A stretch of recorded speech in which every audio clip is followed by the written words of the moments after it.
2006 সালের 26শে অগস্ট ৭৯ বছর বয়সে পাক সেনা হামলায় বেলুচিস্তানের জাতীয়তাবাদী নেতা ও বুকতি উপজাতির প্রধান আকবর বুকতির মৃত্যু হয়।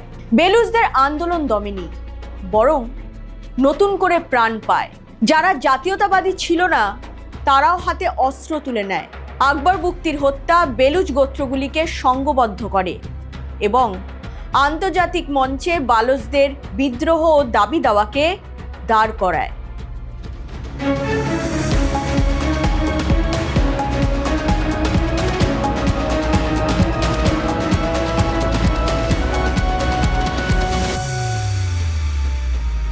বেলুচরা আগাগোড়া বিদ্রোহী। এই জাতিকে দমিয়ে রাখা সম্ভব নয়। পাকিস্তান তার ঠাড়ে ঠাড়ে বোঝে, তাই ফন্দিও আটে। কি সেই ফন্দি?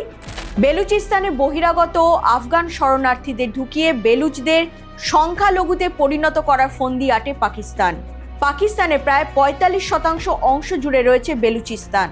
আর যদি পাকিস্তানের থেকে বেলুচিস্তানের অংশটুকু আলাদা হয়ে যায়, কতটুকু অংশ পড়ে থাকবে পাকিস্তানের? তাই বেলুচিস্তান পাকিস্তানের কাছে এখন একটা থ্রেট। সহজ কথায় হুমকি। প্রাণে না মেরে ঘুরপথে বেলুচদের নিশ্চিহ্ন করার ষড়যন্ত্র করেছে পাকিরা। ১৯৪৭ সালে ভারত থেকে আলাদা হয়ে জন্ম হয় পাকিস্তানের।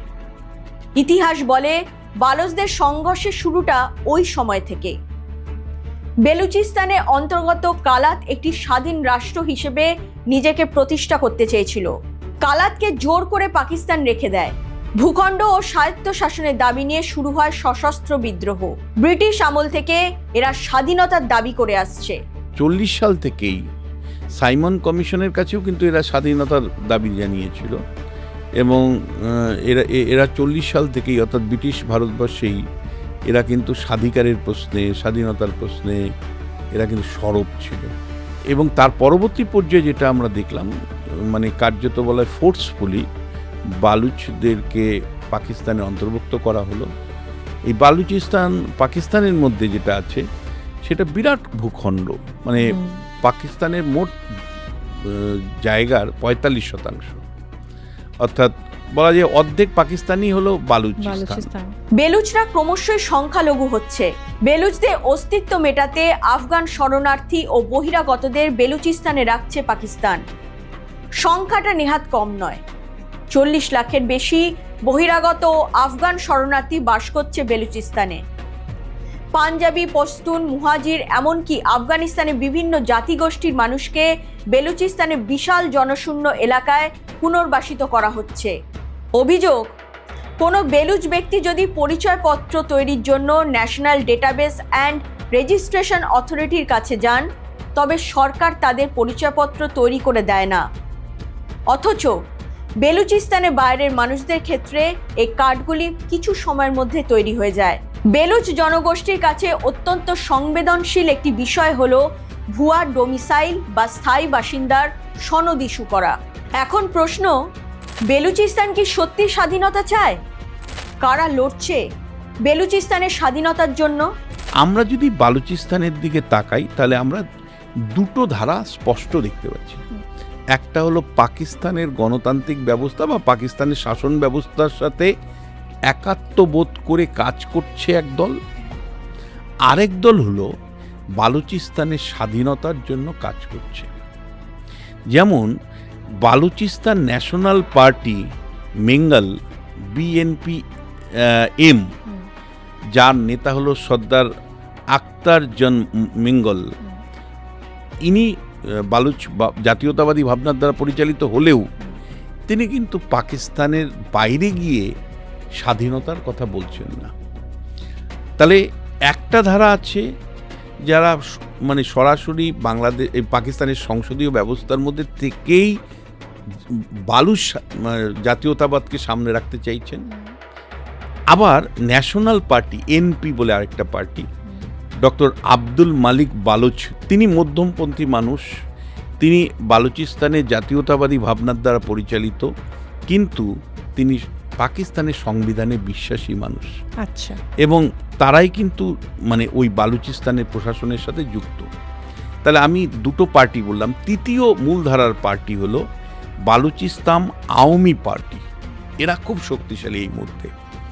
বিএপি বলায়, বালুচিস্তান আওয়ামী পার্টি। এই পার্টি বর্তমানে প্রাদেশিক রাজনীতিতে সবচেয়ে প্রভাবশালী, অর্থাৎ বালুচিস্তান যে প্রদেশ তাতে সবচেয়ে শক্তিশালী নওয়াজ দাদা খালিদ হুসেইন এর নেতা। এই পার্টিগুলো যদি দেখি তাহলে এই পার্টিগুলো কিন্তু কখনোই স্বাধীনতার কথা বলে না। এরা কেউ জাতীয়তাবাদ, বালুচ জাতীয়তাবাদকে রক্ষা করতে হবে, সংস্কৃতিকে রক্ষা করতে হবে, কিন্তু পাকিস্তানের ফ্রেমওয়ার্কের মধ্যে থেকেই এরা কাজ করতে চায় বা কাজ করছে। আরেকটা পার্টি হলো জামহুরি ওয়াতন পার্টি, JWP নামে পরিচিত। এর শাহজাইন বুক্তি বলে এদের যিনি নেতা আছেন, তিনি পুরনো নবাব তাদের বংশধরের থেকে উঠে আসা, এবং এরাও কিন্তু বালুচিস্তানের কাজ করছে, রাজনৈতিক অংশ হিসাবে কাজ করছে, কিন্তু এরা যে একেবারে স্বাধীনভাবে স্বাধীনতা চাইছে এমন একেবারেই নয়। বেলুচদের কৃষ্টি ধারা সংস্কৃতির সঙ্গে পাকিস্তানের মূলধারা সংস্কৃতির কোনো মিলই নেই। পাকিস্তানের রাজস্বের বড় সোর্স বেলুচিস্তানের মিনারেলস, অথচ বেলুচদের কোনো উন্নতি নেই। বেলুচদের চোখে পাকিস্তান লুটেরা।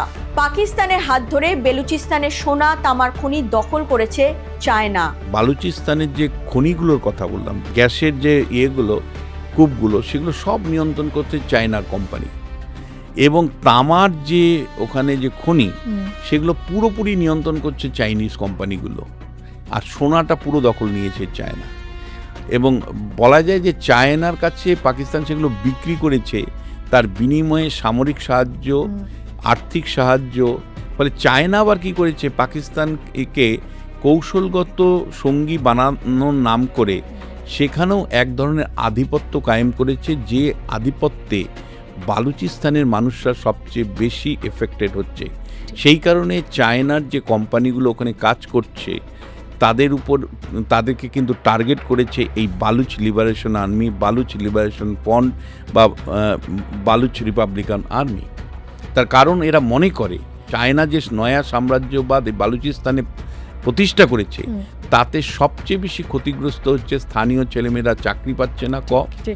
দ্বিতীয় যেটা, সেটা তাদের মিনারেল, তাদের গ্যাস তুলে নিয়ে চলে যাচ্ছে, অথচ তাদের এলাকা অন্ধকারে থাকছে।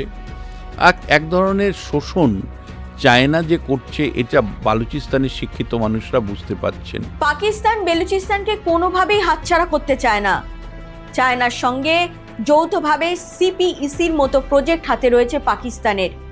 কাজেই চীনেরও বেলুচিস্তানের ওপর নজর রয়েছে। আমেরিকার সাথে অ্যালাইন হলো পাকিস্তানের, সেখান থেকে কিন্তু সে রসদ পাবে। আর পাশে তুমি জানো চীন রয়েছে, ফলে দুটো মহাশক্তি রাষ্ট্র পাকিস্তানকে সমর্থন করছে। সেই রকম অবস্থায় পাকিস্তান স্টেটটা পুরোপুরি কলাপস ইমিডিয়েটলি করে যাবে, সেই সম্ভাবনা নেই। আর পাকিস্তানের আর্মি, ISI বা মৌলবাদী সংগঠনগুলো যদি কলাপস না করে, তাহলে বালুচরা স্বাধীনতা পেয়ে যাবে, আমি এটাও এত সহজ মনে করি না। বিশ্ব অর্থনীতিতে ভারতের প্রভাব বেড়েছে, একথা সত্যি। তবে আন্তর্জাতিক রাজনীতি সবসময় নির্মাণ বিনির্মাণ হচ্ছে। প্রতিটি দেশ তার নিজের স্বার্থ অনুযায়ী একে অপরকে সমর্থন করে। বিশ্ব রাজনীতি কখনোই একমাত্রিক নয়। বিশ্ব রাজনীতি নির্মাণ হয়, প্রতিনিয়ত নির্মাণ বিনির্মাণ হয়। এই যে এটা আমরা রিয়ালিটির থেকে বুঝতে পারছি। পাকিস্তান আবার কাউন্টার ন্যারেটিভ তৈরি করে বিশ্ব কমিউনিটির কাছে, আন্তর্জাতিক কমিউনিটির কাছে, যে বালুচিস্তানের জঙ্গি সংগঠন যেগুলো আছে, বালুচিস্তান লিবারেশন আর্মি থেকে শুরু করে, এইগুলোকে হারভেস্ট করছে ভারত। বেলুচিস্তানকে কলোনির মতো বানিয়ে রেখেছে পাকিস্তান। গোয়াদার বন্দর ও CPECর উন্নয়নের ফলে দেশের অন্যান্য অঞ্চল থেকে বিপুল সংখ্যক মানুষ বেলুচিস্তানে এসে স্থায়ীভাবে বসবাস শুরু করতে পারে এবং এই প্রদেশের ভোটার হয়ে উঠতে পারে। সেক্ষেত্রে বেলুচদের অস্তিত্ব আরও বেশি সংকটে পড়বে। দীর্ঘ কয়েক দশকের যুদ্ধ ও অস্থিরতার কারণে বেলুচ জনগোষ্ঠীর একটি বড় অংশ অন্যান্য প্রদেশ, বিশেষ করে সিন্ধু প্রদেশে বসতি স্থাপন করেছে। সেদিক থেকেও বেলুচিস্তান বেলুচ শূন্য হচ্ছে।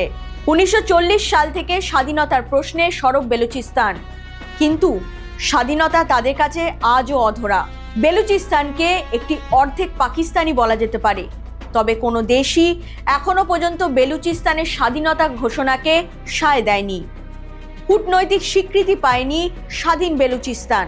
তাই বেলুচিস্তান স্বাধীন হবে নাকি পাক অধীনে থেকে যাবে এই উত্তর পাওয়া সহজ নয়। তবে পাক দমনপীড়ন নীতি যে আগামী দিনে বেলুচিস্তানকে আরও বেশি অস্থির করে তুলবে এবং বেলুচিস্তানের স্বাধীন হওয়ার দাবি আরও বেশি জোরালো করে তুলবে, একথা নিশ্চিতভাবে বলা যায়। এরকম আরও খবর পেতে নজর রাখুন জিও পালস টিভিতে। লাইক করুন, শেয়ার করুন, সাবস্ক্রাইব করুন জিও পালস টিভি।